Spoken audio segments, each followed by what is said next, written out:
Top 10 Most Haunted Places in America. Before we get started, subscribe to our channel and turn on the notification bell so you never miss our latest content. Bodie, California. In the 1870s and 80s, Bodie boomed when gold was found in the hills surrounding Mono Lake. At one point, it was home to 10,000 people. It's now a state historic park, with some parts of the town preserved in a state of arrested decay. Think tables with place settings, and shops eerily stocked with supplies. It's not surprising that there are many reports of supernatural activity here, including ghost sightings and music playing from shuttered bars. There's also a legend that any visitor who takes anything from Bodie, even a rock, will be cursed with bad luck and health problems upon leaving. Bonaventure Cemetery, Savannah, Georgia. Those of you who remember the 90s will recognize this cemetery as the one featured in the novel Midnight in the Garden of Good and Evil. Like the book, the Savannah Cemetery itself has a Southern Gothic atmosphere, with Spanish moss giving shade to time-worn Victorian monuments.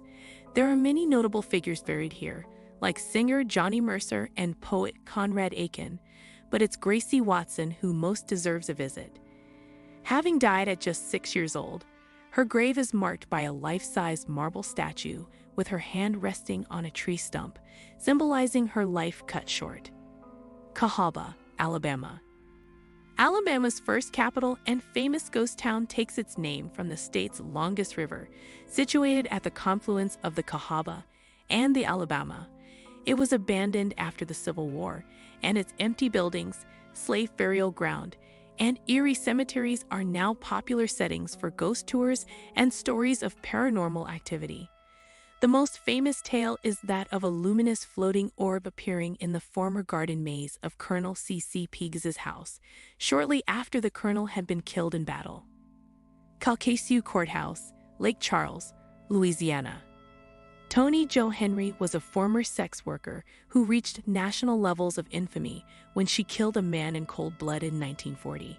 It took 3 trials for a jury to convict the charming Toni Jo, but she eventually became the first and only woman in Louisiana to be executed in the electric chair.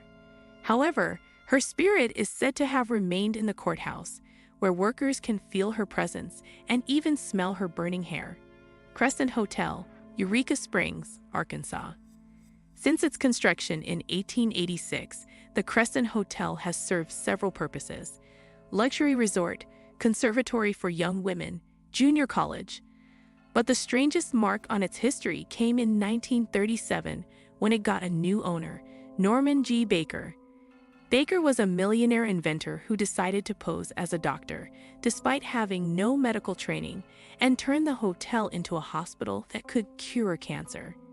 He was eventually exposed and run out of town, though reports say that his spirit found its way back to the site and gained some otherworldly company too. Dock Street Theater, Charleston, South Carolina. One of the oldest theaters in America, this site in downtown Charleston has racked up a lot of tumult and history over the years. After a fire burned down the original theater, the Planters Inn was built on the spot. It was converted back to a theater in the 1930s. The most flamboyant ghost here is Nettie Dickerson, who, legend has it, was struck by lightning while standing on the balcony of the hotel. Her shadow has been reported gliding along the second floor of the theater, dressed in a red gown. The Driscoll, Austin, Texas. The Driscoll is a majestic Romanesque hotel with modern rooms and an iconic brick facade, drawing European tourists and wedding parties since 1886. It's a true Austin landmark, and according to some, a true hot spot for ghosts. Travelers have noted eerily abnormal sounds through its ornate corridors, as well as phantom sightings of the hotel's namesake, Jess Driscoll, whose portrait still hangs in the lobby. They say Driscoll never recovered from the heartbreak of losing his hotel in a high-stakes poker game, and honestly, we get it. This spot would be a hard one to say goodbye to. Eastern State Penitentiary, Philadelphia, Pennsylvania. The castle-like Eastern State Penitentiary took solitary confinement to new levels when it was built in 1829. Prisoners lived alone, exercised alone, and ate alone, When an inmate left his cell, a guard would cover his head with a hood so he couldn't see or be seen. The prison had to abandon its solitary system due to overcrowding from 1913 until it closed in 1970.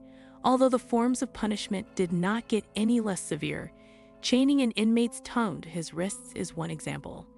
The site, one of the most haunted places in America, now welcomes thousands of visitors every year, both for its museum and annual Halloween celebrations, which feature 15 haunted attractions within the prison walls. Emily's Bridge, Stowe, Vermont. New England is known for its lovely covered bridges, but some are more likely to elicit dread than delight. Take Emily's Bridge in Stowe, for example, a 50-foot-long bridge that is said to be the site of a young woman's death by suicide in the mid-1800s. According to legend, the woman, Emily, was supposed to meet her lover at the bridge to elope, but ended up hanging herself from the rafters when he never showed up. Today, Emily's ghost is said to maliciously haunt the site, clawing at passing cars and even scratching the backs of pedestrians until they bleed. Gettysburg Battlefield, Pennsylvania.